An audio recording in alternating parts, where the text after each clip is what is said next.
limited pool, or is it restricted? Or the parties can agree on their mediator, and recognizing party autonomy, Right. party's process. They Right. agree on someone. We're certainly going to say that's great. We work with that person. That said, I think we've figured out over time that mediation skills are significantly different than arbitration skills. That some terrific arbitrators can't mediate. That you need to find people. Most don't want it. Don't want to and can't. It's a different skill set. I mean, one's a decider and the other's a helper. And so what we do is we spend a good deal of time wherever we are in the world. Whether it's Asia or Africa or Europe, Middle East, Americas, identifying people who have a track record, who are known for their competency as mediators. And it's by talking to users. We talk to our customers. We have this, concept that you can learn a lot, by talking to your customers. So the question is, who have you used? Would you use them again? If so, why? If not, why not? And then, using that database, identify people who have a track record in mediation. We require all of our neutrals to go through sort of continuing education and training. And then we size them up. Based on experience, we'll come back to them or not. In a typical mediation, we might identify a couple of people. We might give the parties a choice of a couple of names. Or what we're going to do is speak with counsel, get counsel from parties on the line. What are you looking for? And then try to come up with someone who meets their collective requirements. It sounds like both of you. It's an interactive process. You don't have a restricted pool of people. It's open, and you're going to try and find the best person on the market out there. I think in a way, maybe we're more the same on this respect as well. We have someone we call a solutions manager who works within our secretariat. That person is really focused not on arbitration, but on alternatives. Whether it's mediation or others, DRB. ENE, whatever the parties are looking for under the circumstances. But it's that person's job, really, to listen and to look for opportunities to say, is mediation right for you? Which is not the case at the ICC, and it's important to note the differences between the two institutions, because we do not provide legal advice to the parties at the ICC. We are an institution who provide international rules to resolve disputes. So we are here to help the party, to help professionals, means arbitrators, mediators, experts, to deal with the case. We are here to help the party with the procedure, but we do not give any legal advice. We do not call the person who works a customer, but users, which is, I guess, the main difference is... No competent institution, of course, would give legal advice. I mean, for the ICC, but maybe that's not clear enough, we do not encourage a party to use arbitration instead of mediation but you're there to ask them if they have considered it. You're not. Maybe there's a misunderstanding. Well, this is getting at. I was going to ask you guys in any event, and this is. I think this is an interesting approach to the way the institutions come at mediation in practice.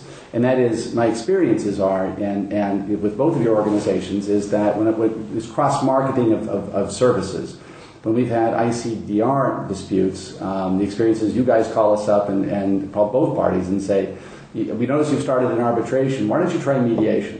And then we also get a letter, and even during a pending arbitration, the case manager says, why don't you try mediation? Mm-hmm. And that even when we had the ICDR, not as the administrative institution in arbitration, but only as the appointing authority, the case manager even said there, why don't you consider mediation? Mm-hmm. And with all of the ICC arbitrations that we've had, however, on the other hand, very different experience, where in the context of an arbitration, you have a lot of interaction with the case manager, but they never mention the mediation services. It seems to be, it's a different silo approach. You've got, in other words, it seemed to be very similar once you get in the door and in some ways how you approach providing the mediator.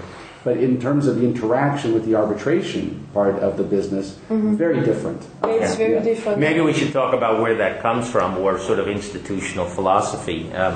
What we really were told by our customers not our idea, was that there are circumstances where one party would like mediation, maybe both parties would like mediation, but neither party feels capable of suggesting it to the other. And so there was real value in an institution asking the parties whether they've considered the process. Sometimes if it comes from a neutral, in this case a neutral institution, have you considered mediation? A party is more willing to say, all right, I'll try it. Whereas, at least from the perspective of trial counsel, if they propose mediation to the other side, sometimes the response is, if they want it, their case must be weak. So there is something to be said for a neutral question. Right. Have you considered? Not, why don't you try so much? Have you considered?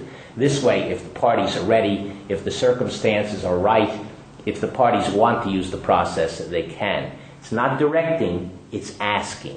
Mm-hmm. It's being of assistance. It's assisting the right. best possible resolution of the case. Whatever. Yeah, I think you're right when you say that it's a philosophical approach.